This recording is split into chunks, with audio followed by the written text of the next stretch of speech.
ninaposhiriki hili neno tukaweza kukubaliana, tukaweza kushirikiana kujua kwamba Mungu kila wakati anapoleta neno analileta na makusudi na sababu ya wakati huo, kwa jina la Yesu. Nataka nizungumze asubuhi ya leo, ama nataka tufundishane asubuhi ya leo kuhusu majaribio ya Mkristo ama Christian test katika maisha yetu. Ninapoongelea Christian test ni kwamba sisi kama Wakristo tunapomtumikia Bwana, tunapofanya kazi ya Bwana, tuna majaribio fulani ambayo huwa tunapitia ndani, na katika hiyo majaribu unapata kwamba tuna mahali ambapo inatuelekeza. Yesu asifiwe. Kwa hiyo ikiwa Mkristo lazima tuna mambo ambayo tutapitia ndani, tuna testi mbalimbali ambazo utakuwa unapitia ndani, na katika hizo testi ambazo tunazopitia zinakusaidia wewe kuweza kujijua kwamba wewe uko sehemu gani. Yesu asifiwe. Kwa hiyo tunapoongelea kuhusu Christian test, elewa kwamba wewe kama Mkristo tuna mambo ambayo unapitia, tuna testi ambazo unapitia ndani, na katika hizo testi ambazo unapitia ndani lazima ukaweza kupita, na ukipita tuna kitu pia utaendelea kupokea kule mbeleni. Bwana Yesu asifiwe. Hivyo katika maisha yetu ya Kristo, na tunapoenda katika maisha ya kiasili, wewe ukiwa mwanafunzi utapata kwamba wakati mwalimu anakufundisha lesson, anafundisha, ukiangalia pale katika ile textbook utapata kwamba pale mwisho ya ile topic ambayo alikuwa anafundisha, kama kwa kile kitabu ambacho alikuwa anafundisha, pale mwisho huwa wanaweka test mahali pale. Bwana Yesu asifiwe. Huwa wanaweka majaribio ama wanaweka maswali mahali pale, ili kwamba wakaweza kujua kwamba wakati ambapo umekuwa ukikaa darasani ukijifundisha, mwalimu akijifundisha, je, tuna kitu ambacho ulikuwa unashika, tuna kitu ambacho ulikuwa unajifunza. Bwana Yesu asifiwe. Kwa hiyo huwa wanaweka test katika hiyo kitabu pale mwisho, ya kuweza kujua kwamba huyu mwanafunzi wakati ambapo tumekuwa tukimfundisha, je, amekuwa sawa, amekuwa akishika neno, amekuwa akiwa sawa sawa katika masomo yake. Kwa hiyo lazima huwa anaweka test pale mwisho, na unaelewa kwamba katika test ukipita unapata kwamba tuna kitu kingine ambacho kitakuwa mbele zako. Bwana Yesu asifiwe. Na pia unapata kwamba wakati fulani pale nyuma katika masomo yetu ulikuwa unasoma, ikifika mwisho wa mwaka unapata kwamba first term tuna test ambayo mnapewa, second term tuna pia test mnapewa, ikifika mwisho wa mwaka third term tuna mtihani ambayo inakuja, na katika mtihani unaokuja ilikuwa kwamba huyo mtihani ndio inakusaidia wewe kuweza kuvuka kiwango kingine. Bwana Yesu asifiwe. Na kila mmoja wakati ambapo alikuwa anamaliza mtihani, ama wakati ambapo alikuwa anangojea matarajio, ulikuwa na matarajio katika moyo wako kwamba hiyo mtihani lazima nikaweza kupita. Bwana Yesu asifiwe. Ulikuwa na matarajio kwamba kwa sababu kipenge mtihani ilikuwa kwamba hauwezi kaenda next class. Bwana Yesu asifiwe. Kwa hiyo ilikuwa kwamba unapotazama report card yako ndio ukisikia kwamba ama uone ndani maandiko Bwana kwamba promoted to class fulani, ulikuwa hizi furaha ndani ya moyo wako, ulikuwa hizi kufurahia ndani ya moyo wako sokani ya kile kitu ambacho umekiona mahali pale. Bwana Yesu asifiwe. Ulikuwa na hizi furaha ndani mwako sokani, ile wameandika mahali promotion to class 5 class 6 class 3 pale bila ulikuwa na. Bwana Yesu asifiwe. Una hizi furaha ndani ya moyo wako, una hizi moyo unachangamuka kwa sokani kile kitu ambacho kimeandikwa mahali pale. Bwana Yesu asifiwe. Na unapoenda hata nyumbani, ikiwa maandika promoted to class fulani, unakuwa na ujasiri ya kupeleka report card, unarusha pale kwa meza. Bwana Yesu asifiwe. Hivi kila mmoja akipita mahali pale anaweza soma hiyo report card, haone mimi unaenda class nyingine. Bwana Yesu asifiwe. Lakini ikiwa umefeli, wamekwambia kwamba jaribu, unapata kwamba hiyo report card wakati mwingine, mimi nilikuwa mmoja ambaye nilikuwa nafika mbali sana ili kwamba mtu yote asiweze kuiona. Bwana Yesu asifiwe. Na ikapatikana siku moja ikawa umeniambia kwamba nina repeat karibu class fulani, na niliposoma hiyo report niliona kwamba wameandikia repeat, na mimi tayari leo ishatoka, kwa sababu wakati wetu tulikuwa tunasoma tukiwa na ndevu. Bwana Yesu asifiwe. Kwa hiyo tulikuwa madrasa, lakini nyinyi ni watu wazima. Kwa hiyo ikawa kwamba wameniandikia kwamba nikaweza kulipa, nikapiga hesabu pili nayo mimi sitaweza. Bwana Yesu asifiwe. So report card nikapiga, kwa sasa ukanitaka na report card nilipeleka, nikamwambia kwamba report card yangu mwalimu alisema ilipotea, so wakifungua shule alisema atanipea, na mimi nilaipiga. Bwana Yesu asifiwe. So ilipofika mwaka sasa imeisha, jana nimeanza, tunataka tukafungue shule, na vile tunajua kwamba shule tunapofungua siku ya kwanza watu tayari washajipanga, mtu anabeba tawadidaka tena next class, anajua kwamba yeye tayari promoted. Bwana Yesu asifiwe. Kwa hivyo napata kwamba Wale wanafunzi wengine ambao tulikuwa tunasoma nao hawakujua kwamba mimi nimeandikiwa repeat. Kwa hiyo mimi nikajiunga tu nao kwamba tunaenda next class. Bwana Yesu asifiwe. Na tukasoma next class wiki la kwanza, nikasoma wiki la pili, nikasoma wiki la tatu. Wakati walianza kupanga sasa masomo vizuri, wakitaka wale ambao walikuwa maandiko promoted, ikapatikana kwamba mimi nimejiipa nimeingia class ambayo sifai nikiwa mahali pale. Bwana Yesu asifiwe. Na mwalimu akaniambia kwamba wewe hauruhusiwi kwa class, wewe rudi nyumbani ama rudi kwa class ya nyuma. Bwana Yesu asifiwe. Na mimi nikasema kwamba wewe pia na masomo yako, kaa na masomo yako. Bwana Yesu asifiwe. Kwa sababu sio jambo la kufurahia. Bwana Yesu asifiwe. Si kufurahia kuandika kwamba nirudia class ambayo nilikuwa nasoma ndani. Na mimi naona kwamba nimefika, ninafaa kwamba niende class nyingine. Kwa hivyo mimi nikapiga hesabu nikaona kwamba hapa mimi na hii class ambayo niko ndani siwezi nikafaulu kutumu kama mahali pale. Nikamwambia mwalimu sasa wacha tuone. Bwana Yesu asifiwe. Nilipoenda nyumbani nikajipanga 1 2 3 nikapiga Kiswahili yangu nikaona hapa mimi siwezi, nikaenda nyumbani nikaenda. Bwana Yesu asifiwe. Kwa sababu gani? Ile kitu ambacho kilikuwa kiniogopesha ni kwa sababu niliweza kufeli katika mtihani, si kuweza kupata promotion ya kwenda class nyingine, nikafanya nikakata tamaa, nikafanya nikarudi nyuma, nikapoteza mwelekeo kwamba siwezi tena, nikasonga kiwango kingine. Bwana Yesu asifiwe. Kwa hivyo tunapoongelea kuhusu majaribio ya Kristo, haya ndio maneno ambayo wakati mwingine sisi kama Wakristo huwa tunapitia ndani. Bwana Yesu asifiwe. Na wakati tunapopitia ndani, tunatakana sisi kama watu ambao tumekuwa ndani ya darasa kujifunza, tumekuwa ndani ya darasa tukitafuta ili kwamba tukaweza kujua, lazima kwamba tukaweza kupita mtihani. Tunapopita mtihani, tuna kiwango kingine ambaye Mungu anatupeleka. Bwana Yesu asifiwe. Tuna kiwango kingine ambaye Mungu anataka kwamba tukaweze kwenda kwa hiyo kiwango. Bwana Yesu asifiwe. Kwa hivyo kama Mkristo, bila tu watu wanaposoma, ukienda katika colleges, ukienda kwa university, ukienda mahali popote, baada ya kumaliza lesson kufika muda fulani, tuna test ambayo watu wanapewa kwa sababu ya kuonyesha ni wapi ambapo unaelekea katika maisha yako. Bwana Yesu asifiwe. Kwa hivyo katika maisha ya Kristo, tunapomfanyia Mungu kazi, tunapotumika vile tumekuja kusimama ili kuja kukaa mbele za Bwana, tumekuja kujifunza, tumekuja kuchukua kutoka kwa Bwana. Bwana Yesu asifiwe.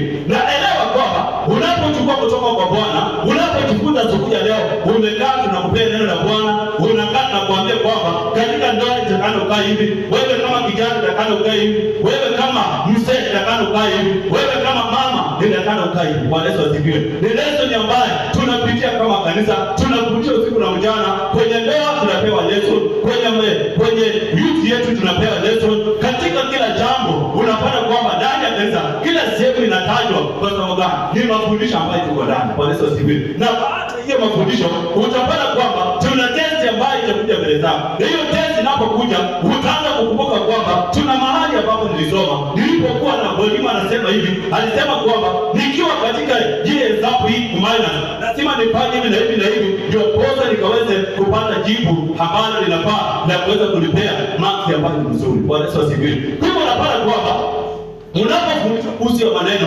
utapata kwamba tuna mtihani itakuja kuhusu kwa ndoa, itakuja labda kwa mchana wako, itakuja labda kwa uongozi wako. Na wewe kama mwanafunzi mzuri ambaye umekuwa ukikaa chini ya mwalimu ukifundishwa, lazima utafakari kujua kwamba hii mtihani ambayo imekuja mbele zako, tuna mambo ambayo nilifundisha siku fulani, tuna siku fulani ambayo nilifundisha kwa sababu hii na hii. Kwa hivyo huu mtihani mimi najua kwamba nina ujasiri ya kuweza kushinda.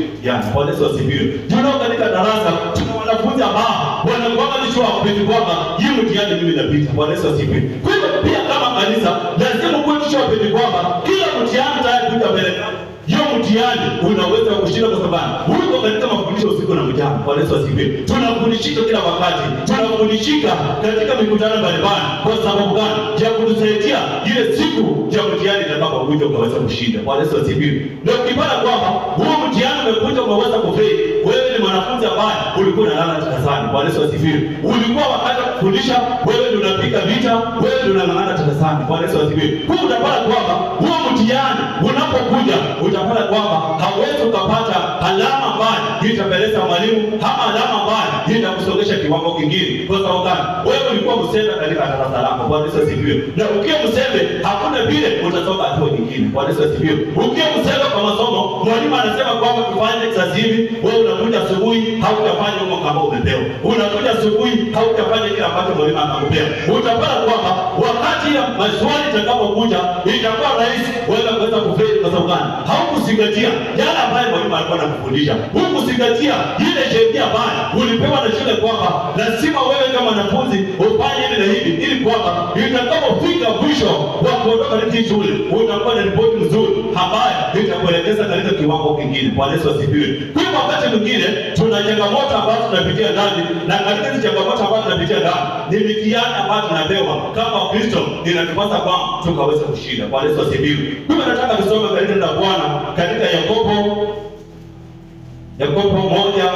1:2 nasema, ndugu zangu, hesabuni kuwa ni furaha tupu mwangukiapo katika majaribu mbalimbali, mkifahamu ya kuwa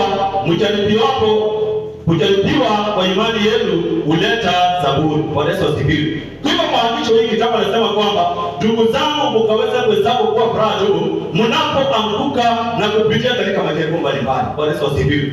Mnapopitia katika testi mbalimbali, mkaweza kuhesabu kwamba hii ni furaha tupu. Kwa sababu gani? Una furaha kwa sababu gani? Umekuwa ukisoma kulingana na ile testi ambayo imekuja. Bwana Yesu asifiwe. Umekuwa ndani ya darasa. Kwa hivyo ukiwa ndani ya darasa, huo mtihani ukikuja hautajikuja kama yule ambaye haufahamu kile ambacho unataka kuweza kufanya. Bwana Yesu asifiwe. Yule mtihani ukikuja hautajikuja kwa sababu wewe unaelewa ni nini ambaye inanipasa kwamba nikaweza kufanya, ili kwamba hii testi inapokuja inanipasa nikaweza kushinda hii testi, ili kwamba nikaweza kwenda kiwango kingine. Bwana Yesu asifiwe. Kwa hiyo maana nasema kwamba tunapokutana ama tunapokuwa katika majaribu mbalimbali, tunapojaribiwa katika mambo yote, tuwezapo kuwa ni furaha tupu. Kwa sababu gani? Hiyo imani yetu inapojaribiwa, tuna kiwango ambaye tunasonga katika ufalme wa Bwana. Bwana Yesu asifiwe. Ndio unapata kwamba Wakristo wengi hapa mahali pa majaribio, hapo ndio mahali ambapo tunaangukia. Bwana Yesu asifiwe. Hapa mahali pa kujaribiwa, hapa mahali pa kufanyia mtihani, ndio mahali wengi wanakata tamaa na kuweza kurudi nyuma. Ndio mahali ambapo wengi wanakata tamaa na kuweza kurudi katika njia ambazo zinatupendeza Bwana. Bwana Yesu asifiwe. Ndio mahali ambapo watu wanakata tamaa na kuona kwamba mimi ni mtu ambaye sifai, mimi hata sitahili mahali pale, mimi hata siwezi nikafanya hivi. Unapata kwamba huyo mtu amekata tamaa na kuweza kurudi nyuma kwa sababu ya changamoto na hali ambazo anazopitia katika maisha yake ambaye anaishi kama mwanafunzi. Bwana Yesu asifiwe. Sisi sote tukiwa chini ya Kristo, sisi wote tukiwa chini ya kuhani wetu, tuko sisi wote ni wanafunzi. Bwana Yesu asifiwe. Na mwanafunzi mzuri lazima akaweze kuelewa ni makusudi gani ambayo imemleta shule, ili kwamba akaweza kuyatimiza. Bwana Yesu asifiwe. Ukielewa ni makusudi gani ambayo imekufanya kwamba wewe ukaweza kuokoka, utaelewa kwamba hata wakati mitihani inapokuja, ndio mitihani unaweza kuishinda. Bwana Yesu asifiwe. Na wakati mwingine hizi majaribu ama hizi mitihani zinakuja katika njia nyingine ambayo ni zipo sana. Bwana Yesu asifiwe. Na katika njia zipo na maana kwamba sisi kama Kristo tunafanya kwa sababu gani? Hili neno la Bwana hatutaliweka katika matendo, ama hatutaliweka katika mioyo zetu. Bwana Yesu asifiwe. Kwa hiyo unapata kwamba wakati mwingine ni rahisi kuweza kuanguka, ni rahisi kuweza kuingia katika hiyo mitego, ni rahisi kuweza kufeli. Kwa sababu gani? Hautaelewa, hautafahamu ni nini ambayo kimekupasa kwamba ukaweza kukifanya, ili kwamba ukaweza kwenda nyingine. Bwana Yesu asifiwe. Lakini ukielewa nini ambayo kinakupasa ukaweza kufanya, nini ambayo kinakupasa ukaweza kukitenda, ili kwamba huyu Mungu ama ile kitu ambacho nafanya kikaweza kuongezeka na kuweza kwenda kiwango kingine. Bwana Yesu asifiwe. Kwa hiyo utapata kwamba tuna hali ambazo utakuwa unapitia ndani, tuna majaribio kidogo ambayo utakuwa unapitia ndani, na hiyo majaribio unapata kwamba usipokuwa mtu mkamilifu, usipokuwa mtu ambaye unazingatia, utapata kwamba unafeli mtihani. Unapofeli mtihani utaandikiwa Biblia. Bwana Yesu asifiwe. Na kulipili sio kila kitu ambacho mtu anapenda. Bwana Yesu asifiwe. Utakuwa kila mwaka wewe ni biblia kwa sababu hakuna promotion katika maisha yako. Bwana Yesu asifiwe. Kama ni kuomba, utakuwa naomba kama last year niliomba. Utakuwa naomba kama mwaka 2020 nilikuwa naomba. Utakuwa naomba kama 2025 niliomba. Kwa sababu hakuna promotion ndani mwako ya kuweza kuonyesha kwamba wewe ni mwanafunzi ambaye unasonga na kuweza kwenda viwango vingine. Bwana Yesu asifiwe. Kwa hiyo maana tunasema kwamba tunapopitia katika majaribu mbalimbali, tuwezao kuwa ni furaha tu. Kwa sababu gani? Tunapojaribiwa, imani yetu inathibitika mbele za Bwana. Bwana Yesu asifiwe. Imani yetu inaongezeka mbele za Bwana, kujulikana kwamba sisi tu washindi katika ufalme wa Bwana. Bwana Yesu asifiwe. Hivyo wakati mwingine unapata kwamba tunatesa aina mbalimbali ambazo zinaweza kuja katika maisha yako. Bwana Yesu asifiwe. Tuna siku moja nilienda kwa duka, na nilipoenda kwa duka nilikuwa na deposit pesa, na huyo mtu wa M-Pesa nikampea pesa akaweza kunidepositia, sio ilikuwa 800 au ngapi. Na nilipompea pesa mimi sikuangalia message hiyo saa, na nikatoka nikafika kwa nyumba, na nilipofika kwa nyumba nikaangalia message ambayo alikuwa ameniwekea hiyo pesa, nikapata kwamba patia kuniwekea 800 ameweka 1000 na wale wasibiru. So nikapiga hesabu nikasema kwamba si mimi leo nimepona kwa Yesu asifiwe. Kwa sababu gani? Nimepata pesa ya bure. Lakini nilipofika mahali nikakaa karibu dakika 15, nikaanza kujiuliza maswali kwamba na hata kama nikikula hii pesa, na huyu mwenye akokulia pesa ni mtu ambaye ameandika hii pesa sio yake. Kwa Yesu asifiwe. Na hata kama ni yake, hii hasara ambayo anaenda kuipata, mimi nitakuwa nimehusika katika hii jambo. Kwa Yesu asifiwe. So nikarudi mahali nilikuwa kwa nyumba kule chini kabisa, na nilikuwa nimetoa pesa huko Marao. So nikatoka nikarudi, nikaambia huyu mwenye alikuwa kwa M-Pesa, nikamwambia nilikuwa hapa nikiweka pesa, unaweza confirm message yako ni pesa ngapi, nilikupea pesa ngapi na ni pesa ngapi ambazo umeniwekea. Akasema ni kama hata message hii imepotika, kama hata nimesahau. Nikamwambia message yako ndio hii, nilikupea pesa fulani lakini wewe umeniwekea pesa fulani, kwa hivyo hii pesa nataka nikaweza kurudishia. So akaniambia toa, alafu tutafanya hesabu ili pesa yako iwe sawa sawa. Kwa Yesu asifiwe. Kwa hivyo nilipotoka mahali pale nikajua kwamba tulikuwa ni mtihani ambaye Mungu alikuwa ameniweka ndani. Kwa Yesu asifiwe. Na unapata kwamba mitihani kama hizo, unapata kwamba sisi wa Kristo ni rahisi sana kuweza kuanguka. Kwa Yesu asifiwe. Mitihani ambayo inakaa kidogo, inakaa rahisi, lakini kupita wakati mwingine inakuwa ni vigumu kwetu. Kwa Yesu asifiwe. Kwa unapata kwamba wakati mwingine inaonekana simple, inaonekana tu rahisi, inaonekana kitu ambacho kwa kawaida. Ukiuza ukienda kununua kitu, upe mtu akupee change mingi, labda amekuachia 20 bob, amekuachia 30 bob, unaona kwamba ni jambo la kawaida. Lakini nataka nikwambie, huo ni mtihani ambao unapewa kama Mkristo, na ukipiga mtihani, Mungu anaweza kuadhibu kwa sababu ya mambo fulani. Kwa Yesu asifiwe. Ukipiga mtihani kidogo hiyo, utapata kwamba tuna kiwango ambaye Mungu anakusongesha wewe kama Mkristo. Kwa Yesu asifiwe. Kwa unapata kwamba katika maisha ya Ukristo tuna mitihani ambayo tunapitia ndani. Kwa Yesu asifiwe. Tuna exam ambayo tunapewa, na sisi kama jamii, kama kanisa, lazima Mungu akaweza kutusaidia kwamba tukaweza kupitia mitihani. Kwa Yesu asifiwe. Katika uongozi wowote ambao unaofanya, tuna mambo ambayo unaweza kupatikana ndani. Tuna vitu ambavyo tunaweza kuzika ndani. Tuna vitu ambavyo tunaweza kukwaza. Tunapata kwamba hiyo vitu inakuja kwamba ikaweza kukatisha tamaa, ikaweza kuonyesha kwamba wewe ni mtu aina gani katika ufalme wa Bwana. Kwa Yesu asifiwe. Kwa hiyo tuna hali ambazo zinaweza kujia wewe kama kiongozi. Tuna hali ambazo zinaweza kujia wewe kama Mkristo, wewe kama mtu ambaye unasimamia ndoa, unasimamia mambo fulani. Unapata kwamba tuna testi ambazo zinaweza kujia. Hizo testi zinapokuja zinataka kwamba ukaweze kuanguka. Unapoanguka, shetani anapata kusifiwa, anapata kuelekwa zamani. Anajua kwamba huyu ni mtu ambaye ako upande wako. Kwa Yesu asifiwe. Kwa hivyo, ili kwamba tushinde mitihani, ni sisi kuwa waangalifu katika darasa zetu. Kwa Yesu asifiwe. Ili tushinde mitihani, ni kuwa waangalifu katika masomo yetu, ili kwamba wakati mitihani itakapokuja itakuwa rahisi wewe kuwa mshindi na kuweza kupitia mtihani. Kwa Yesu asifiwe. Kwa hivyo inatupasa tukaweza kushinda mitihani. Inatupasa tukaweza kuwa washindi, wakaweza kuonekana kwamba sisi tumeshinda mitihani kwa sababu ya neno lake ambalo Mungu ametuma kwamba tukaweza kulishinda. Kwa Yesu asifiwe. Maana unapofanya mtihani, unapofanya kule kwamba ukaweza kuwa success katika maisha yako, ukaweza kuwa success katika maisha ya mbele, ikaweza kuwa wakati utakapofika kule mbele, itakuwa rahisi kuelewa kwamba huu mtihani uliweza kuupitia, huu mtihani uliweza kupata, na saa ingine ikikuja, itakuja kulingana na vile ulikuwa unafanya mitihani zingine. Kwa Yesu asifiwe. Kwamba katika maisha ya Kristo, na wakati mitihani inapokuja, unapata kwamba katika mtihani wa shule, wanaposeti mtihani wa class 1 na class 2, huu mtihani wa class 1 na 2 haiwezi kuwa same. Kwa Yesu asifiwe. Mtihani wa form 1 na class 8 haiwezi kuwa same. Kwa Yesu asifiwe. Kwa hivyo kila mmoja wetu unasetiwa mtihani kulingana na kiwango chako. Kwa Yesu asifiwe. Unasetiwa mtihani kulingana na kiwango ambacho unasetiwa mtihani kulingana na vile mwenyewe unaelewa. Kwa Yesu asifiwe. Kwa hivyo wakati mwingine, wakati Mungu anapoleta jaribu ama anapoleta testi katika maisha yako, analeta jaribu ambalo linaweza wewe anajua kwamba kiwango chako na ile testi linatoshana. Kwa Yesu asifiwe. Unatoshana na ile testi. Kwa hivyo hawezi kuleta jambo ambalo ni kubwa sana kuliko wewe mwenyewe. Bwana Yesu asifiwe. Huyo anapoleta test anakuelewa na anakufahamu kwamba hii test wewe inakupasa kwamba ukaweza kuishinda. Wewe inakupasa kwamba ukaweza kwenda kiwango kingine. Bwana Yesu asifiwe. Lakini unapata kwamba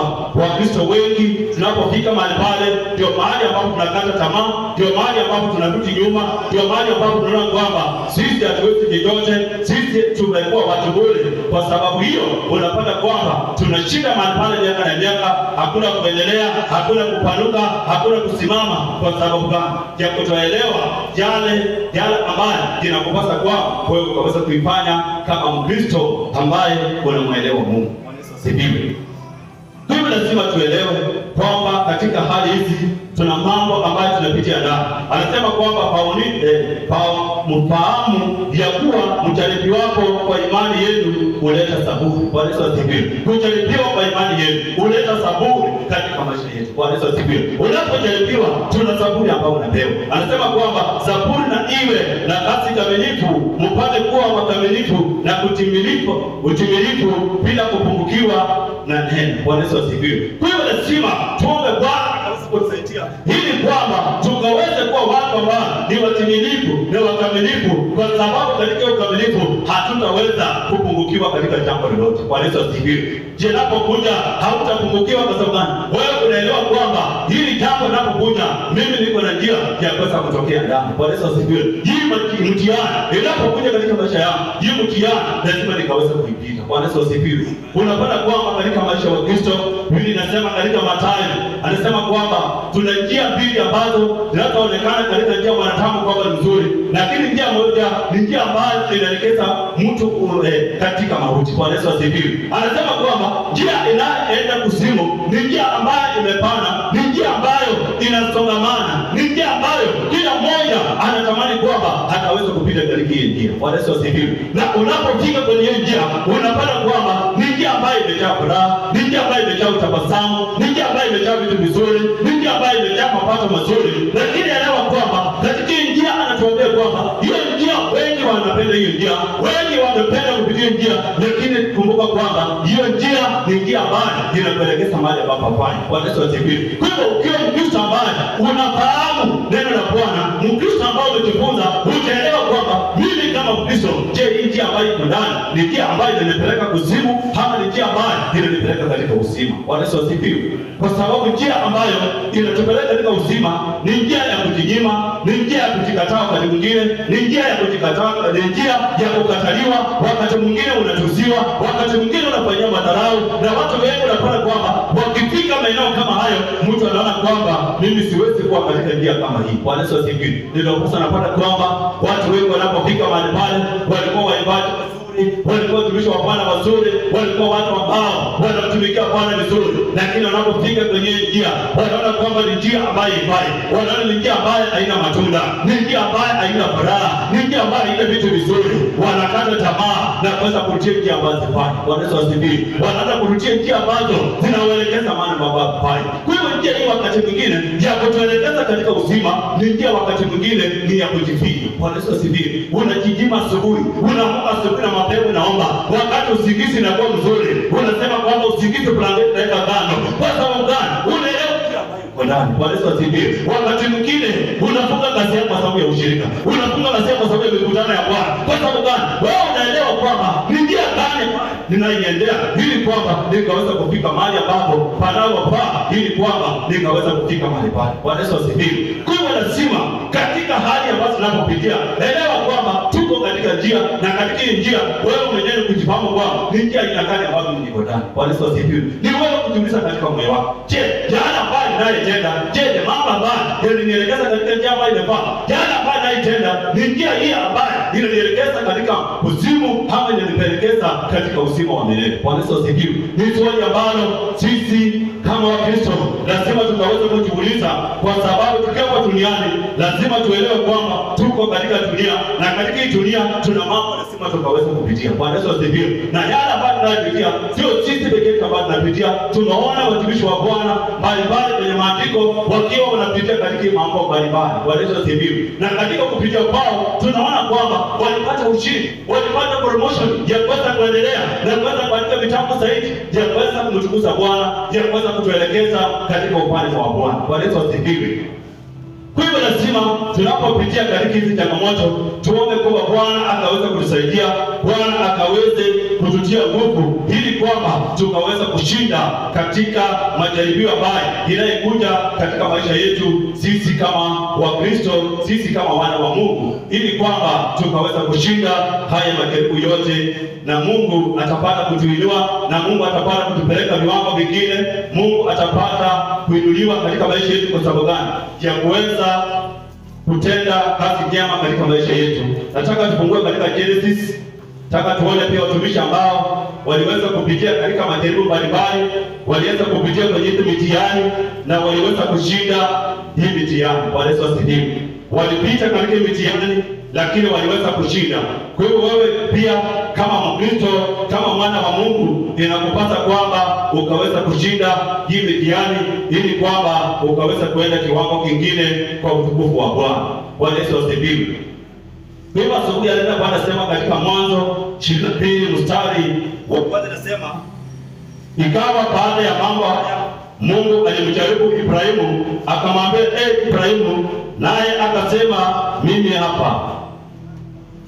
Akasema mchukue mwana wako wa pekee umpendaye Isaka, ukaende zako mpaka nchi ya Moria, ukamtoe sadaka ya kuteketezwa huko juu ya mlima mmojawapo nitakayokuambia. Ibrahimu akaondoka alfajiri, akatandika punda wake, akamchukua vijana wawili pamoja naye Isaka mwanawe, akachaja kuni kwa ajili ya hiyo sadaka ya kuteketezwa, akaondoka akaenda mpaka mahali alipoambiwa na Mungu. Siku ya tatu Ibrahimu akainua macho yake, akapaona mahali pakale mbali. Ibrahimu akamwambia vijana wake, kaeni ninyi hapa pamoja nami punde, na mimi na kijana tutakwenda kule kuabudu na kumrudia tena. Basi Ibrahimu akazitoa kuni za hiyo sadaka, akazitwika Isaka mwanawe, akamtoa mtoto na kisu mkononi mwake, wakaenda wote wawili pamoja. Isaka akasema Ibrahimu baba yake akinena, babangu. Naye akasema mimi hapa. Mwanangu akasema, tazama moto upo na kuni zipo, lakini yuko wapi mwana-kondoo kwa sadaka ya kuteketezwa? Ibrahimu akasema, Mungu atajipatia mwana-kondoo kwa hiyo sadaka, mwanangu. Basi wakaendelea wote wawili pamoja, wakafika mahali pale alipoambiwa na Mungu. Ibrahimu akajenga madhabahu huko, akaziweka tayari kuni, kisha akafunga Isaka mwanawe, akamweka juu ya madhabahu juu zile kuni. Ibrahimu akanyosha mkono wake akitwee kisu ili amchinje mwanawe. Ndipo malaika Bwana akamwita kutoka mbinguni, akasema, Ibrahimu, Ibrahimu. Naye akasema, mimi hapa. Akasema, usimunyoe kijana wako, wala usimtendee neno, kwa maana sasa ninajua ya kuwa unamcha Mungu, iwapo hukunizuilia mwanao wa pekee. Bwana Yesu asifiwe. Ni story ambayo unaweza andika na unaweza enda kuisomea. Tunaona huyu ni mtumishi wa Bwana, na huyu mtumishi wa Bwana ni mtu ambaye alikuwa msikatifu, ni mtu ambaye alikuwa anaelewa mambo ya Bwana, na vile sema kwamba Mungu aliweza kumtokezea na akamwambia kwamba ninataka kwamba vile sema kwamba Mungu aliweza kumjaribu. Ilikuwa ni jaribio ambalo Mungu alitaka athibitisha kwamba je, huyu mtumishi wa Bwana ni mtumishi ambaye anafaa, ni mtumishi ambaye amesimama kwa msimamo, ni mtumishi ambaye anastahili. Bwana Yesu asifiwe. Biblia inasema kwamba Mungu aliweza kumjaribu Ibrahimu. Na katika kumjaribu huo, ninasema kwamba alimwambia kwamba akaweza kumchukua mwana wake pekee, ili kwamba akaweza kumpeleka katika madhabahu, ili kwamba akaweza kumchinja mbele ya madhabahu. Bwana Yesu asifiwe. Kwa hivyo ilikuwa ni jaribu ambalo ni mzito wakati mwingine, ilikuwa ni jaribu ambalo ni ngumu, lakini huyu mtumishi wa Bwana aliweza kuelewa kwamba ni hili ni jaribu, na hili jaribu ili kwamba nikaweza kupita, mimi ni kufanya yale ambayo Mungu anafanya kwamba ameniagiza kwamba nikaweza kuyafanya. Bwana Yesu asifiwe. Kwa hivyo alifanya ile authority ambayo Mungu alikuwa mpea kwamba akaweza kuitenda. Na katika kupata huko, ninasema kwamba kuendelea safari hiyo, ninasema kwamba walipofika mahali ambapo inaonekana kwamba sasa huyu mtumishi wa Bwana akaweza kutoa dhabihu. Bwana Yesu asifiwe. Ninasema kwamba alipotoa kitu chake akainuka, akaangalia juu, kwamba tuna mwanambuzi ambaye ameletwa mahali pale. Bwana Yesu asifiwe. Lakini nilipojua kwa sababu huyu aliweza kushinda ile jaribu kwa sababu alielewa na kufahamu kwamba hili jaribu linapokuja limekuja kwa sababu ya ile hii, lazima kwamba nikaweza kulitimiza. Na katika kulitimiza hilo, Mungu aliweza kutengeneza njia nyingine ambayo inafaa, ili kwamba huyu mtumishi wa Bwana akaweza kuepuka na hiyo testi ambayo alikuwa amepewa. Bwana Yesu asifiwe. Wakati mwingine tunapopitia katika hali mbalimbali, tunapopitia katika matatizo mbalimbali, tayari Mungu ameshatupima, ameshatupangia kwamba hii tatizo ambalo unapitia ndani ni tatizo la muda. Kwa hivyo kulingana na vile Mungu ameipanga, labda ni kwa muda fulani na utapata nafasi ya kuweza kutoka ndani. Bwana Yesu asifiwe. Kwa hivyo huyu mtumishi wa Bwana alishinda ile jaribu kwa sababu gani? Alielewa na kufahamu kile ambacho Mungu alikuwa amewaagiza kwamba akaweza kukifanya. Bwana Yesu asifiwe. Wakati mwingine tunapopitia katika mambo mengine, Mungu anaweza kuja ili kwamba akaweza kutenda kulingana na imani yako bila kusimama. Bwana Yesu asifiwe. Ninasema kwamba Mungu alikuja kumjaribu kulingana kuona kwamba je, huyu mtumishi wa Bwana hapo sawa sawa amesimama vizuri. Bwana Yesu asifiwe. Na tunaona pia katika Biblia, tukisoma katika story ya Ayubu, tunaona pia Ayubu, tunaona shetani anaomba nafasi kwa Mungu ili kwamba akaweza kwenda kumjaribu huyu mtumishi wake. Bwana Yesu asifiwe. Lakini kwa sababu Biblia inasema kwamba huyu Ayubu alikuwa ni mtu ambaye anampendeza sana Mungu. Bwana Yesu asifiwe. Alikuwa ni mtu ambaye ameshika sana maagano ya Mungu. Alikuwa ni mtu ambaye ameshika sheria za Mungu. Lakini kwa nini ambaye shetani anaomba nafasi ya kuweza kwenda kumjaribu mtumishi wa Bwana? Bwana Yesu asifiwe. Ni kwa sababu alitaka elewe imani ambayo iko ndani ya mtumishi wake. Bwana Yesu asifiwe. Alitaka elewe ni kiwango gani cha imani ambayo iko ndani ya mtumishi wake huyu Ayubu. Lakini aliona kwamba huyu Ayubu katika mitihani yote aliyopewa aliweza kushinda hiyo mitihani. Bwana Yesu asifiwe. Katika mitihani wakati mwingine tuna marafiki watakuja kushauri. Bwana Yesu asifiwe. Tuna hali zingine unapata kwamba unaweza kupata ushauri hata kwa watu wa mataifa. Bwana Yesu asifiwe. Tunaposoma Biblia katika Ayubu, Biblia inasema kwamba Ayubu marafiki walikuja wakaweza kumshauri, lakini mashauri yao haikuwa mashauri ambayo inatoka kwa Bwana.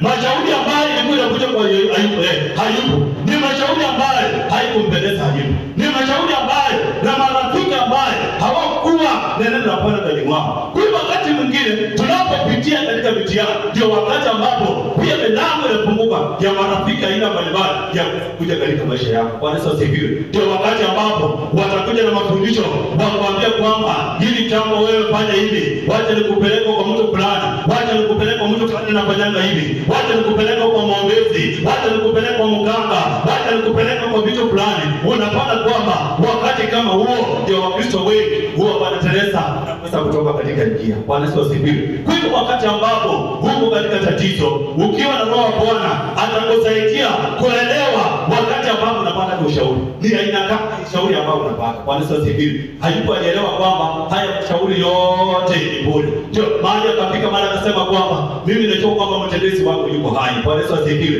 Haijalishi marafiki wamesema nini, haijalishi nini ambayo nimepitia, haijalishi ni maisha gani ambayo nimepitia, haijalishi watoto wangu wameenda, haijalishi hata mke wako mwenyewe ananiambia kwamba nitusi Mungu, haijalishi nini ambayo kimetokea, nini ambayo kimefanyika katika maisha, lakini ninachojua kwamba huyu mtetezi wangu yeye yuko hai na atazidi kunitendea. Bwana Yesu asifiwe. Kwa anasema kwamba makusudi yako Bwana katika maisha yangu haiwezi akazuiliwa na mtu yeyote. Bwana Yesu asifiwe. Pata marafiki kuja na kumshauri, pata marafiki kuja na kuongea mambo yao, pata marafiki kuja na kusema mambo mengi. Alielewa kwamba katika mitihani hizi yeye ana nafasi ya kuweza kushinda hii mitihani. Bwana Yesu asifiwe.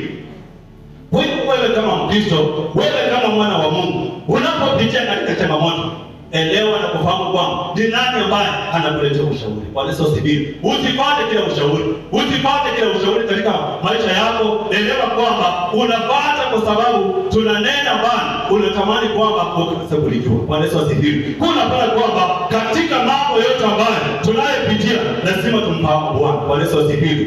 Wananiambia saa imeisha, lakini hawakunipea time ya kwanza. Kwa hivyo nina karibu kumaliza. Bwana Yesu asifiwe. Kwa hivyo katika mashauri ambayo unayopitia lazima kwamba uelewe kwamba ni mashauri aina gani ambayo unapitia. Bwana Yesu asifiwe.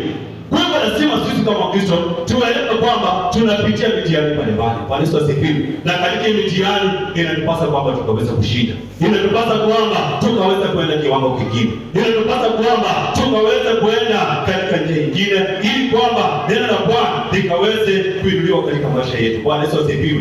Hivyo Mungu anapoleta jambo katika maisha yetu, anatufahamu na kushukuru kwamba sisi kama wana wa Mungu lazima kwamba tukaweza kushinda hili jaribu. Bwana Yesu asifiwe. Kwa hivyo ni ombi ambalo lazima wewe kama Mkristo ukaweza kuomba ili kwamba Mungu akaweza kusaidia, Mungu akaweza kuinua, Mungu akaweza kujaza na roho wako wakati jaribu linapokuja.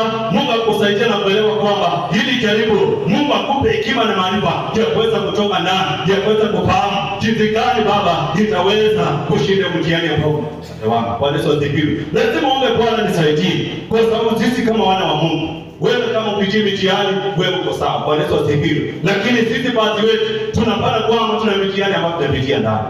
Na katika mitihani wakati mwingine inakaa mzito, wakati mwingine inakaa gumu, wakati mwingine inakaa mawe, lakini kama wana wa Mungu inatupasa kwamba tukaweze kushinda. Sisi kama wana wa Mungu inatupasa kwamba tukaweze kufika kiwango kingine ili kwamba tukaweze kuona baraka za Bwana zikitenda kazi katika maisha yetu. Bwana Yesu asifiwe.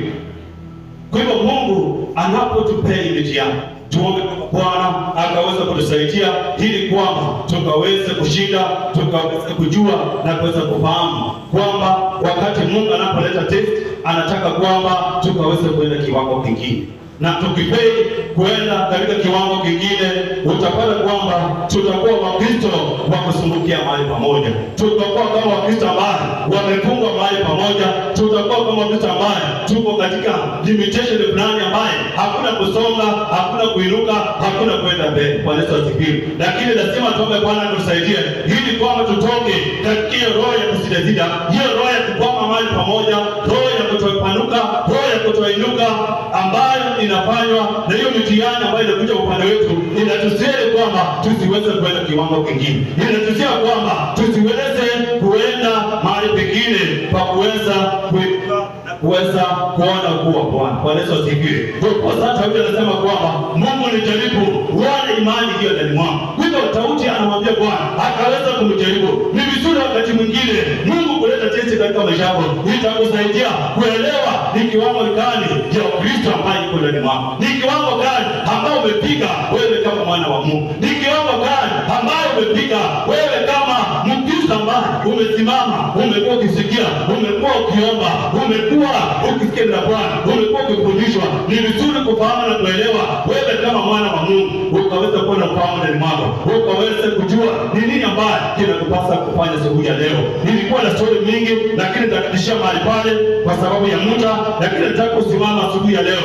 Nataka tumwambie Bwana siku ya leo, najua kwamba kila mmoja wetu tuna hali ambazo tunapitia ndani. Mingine ni mitihani ambayo inakufikia wewe kuweza kwenda mambo kingine, lakini unapofika katika mitihani unapata kwamba ndio kiwango ambao unafika unakata tamaa. Mambo ambayo unaiona katika kanisa, unaona kwamba haya maneno ni mambo ambayo haipendezi. Unapoona viongozi wengine wananena, unaona kwamba haipendezi, lakini uelewe kwamba ni mtihani ambaye Mungu amekupa. Amekupa hiyo mtihani kwamba wewe utaweza kusimama kwa pepo, ukaweza kuomba kwa sababu ya kanisa, ukaweza kusimama kwa ajili ya kanisa, ili kwamba kanisa la Bwana likaweza kusimama. Unapoona misukosuko ndani ya kanisa, ni mtihani Bwana anakupea. Unapoona watu wanakosana ndani ya kanisa, hakuna amani ndani ya kanisa, wewe ni mtihani ambao unapewa kama Mkristo, ukaweza kuomba kwa ajili ya upendo wa Kristo ndani ya kanisa. Kwa hivyo unapata kwamba sisi kama kanisa tuna mitihani mingi tunapewa, na tunapata kwamba katika mitihani wengi tunafeli, wengi tunaanguka, na tunapoanguka hakuna promotion ya mwetu. But this morning tunataka tuombe kwamba Bwana atusaidia siku ya leo, ili kwamba tuwe promoted katika mitihani tunayokuja inayokuja mbele zetu. Ninataka tusimame kwa miguu zako, umwambie Bwana siku ya leo, Baba nipe hekima na maarifa Bwana katika test ambazo zinakuja upande wangu, ili kwamba Baba nikaweza kushinda. Maana najua kwamba Baba ninaposhinda tuna kiwango kingine ambao unanipeleka, tuna kiwango Baba unataka nikaweza kwenda. Ina maji na mochiza, ninataka tumwambie Bwana, ninajua kwamba tuna majaribu ambayo unapitia mbalimbali, tuna testi ambazo wewe kama mwana wa Mungu unapitia hata katika hiyo ndoa, tuna mitihani ambao unapewa katika utuma, tuna mitihani unapewa, lakini katika mitihani wewe unakupasa ushinde, na ukishinda tuna kiwango naenda. Ukishinda hiyo mitihani tuna promotion ya mafalme, tuna promotion ya ufalme, unapromotiwa katika ufalme, unapromotiwa kwenda kiwango kingine. Nataka kumwambia Bwana siku ya leo, Baba naomba hekima na maarifa katika maisha yangu Jehova, ina maji na mochiza katika jina la Yesu, katika jina la Yesu naomba hekima na maarifa Bwana katika mitihani ninayokuta Bwana, nisaidie na roho yako Bwana, nikaelewe Jehova, ili nikaweza kushinda, ili nikaweza kwenda kiwango kingine. Nisaidie Bwana siku ya leo, ina maji na mochiza, maana kila mmoja wetu anahitaji promotion Jehova katika biashara Jehova. Wakati mwingine katika biashara tuna mitihani umepeleka biashara, lakini unapata kwamba unafeli katika mitihani. Labda wewe unauza vitu fulani, umekata mkebe, hiyo ni mtihani umepewa. Unafanya biashara, tuna uongo umeongeza ndani, hiyo ni mtihani. Unapata kwamba labda Mungu alikuwa anataka kupandisha, upungue tuko kubwa, uende kiwango kingine, lakini unafeli kwa sababu hujaelewa ni kwa sababu gani Mungu amekuweka mahali pale. Ninataka kumwambia Bwana, nisaidie mjana wa leo, nisaidie mjana wa leo. I need promotion my Father in my prayer Jehova. Nahitaji promotion Jehova katika utumishi wangu. Baba nisaidie Jehova, ili nikashinde Jehova kila majaribu Jehova inayokuja upande wangu, nikaweza kushinda Jehova. Nisaidie asubuhi ya leo, nisaidie Bwana katika jina la Yesu, nisaidie nikashinde, nisaidie nikashinde hiyo majaribu mbalimbali. Baba nipe ushindi ya yote Jehova, ndio maana tunamuujiza Baba jinsi Yesu alikushinda katika majaribu Jehova, aliweza kushinda Jehova. Naomba Bwana nipe ushindi, naomba Bwana ukanipe ushindi katika jina la Yesu. Unanipa ushindi Jehova, unanipa ushindi Jehova katika majaribu yote, unanipa ushindi Jehova katika jina la Yesu.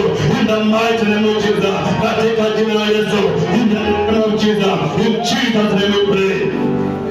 Baba yetu katika jina la Yesu, tunakushukuru Bwana kwa sababu ni mwema. Tunakushukuru Bwana kwa sababu ni wa baraka.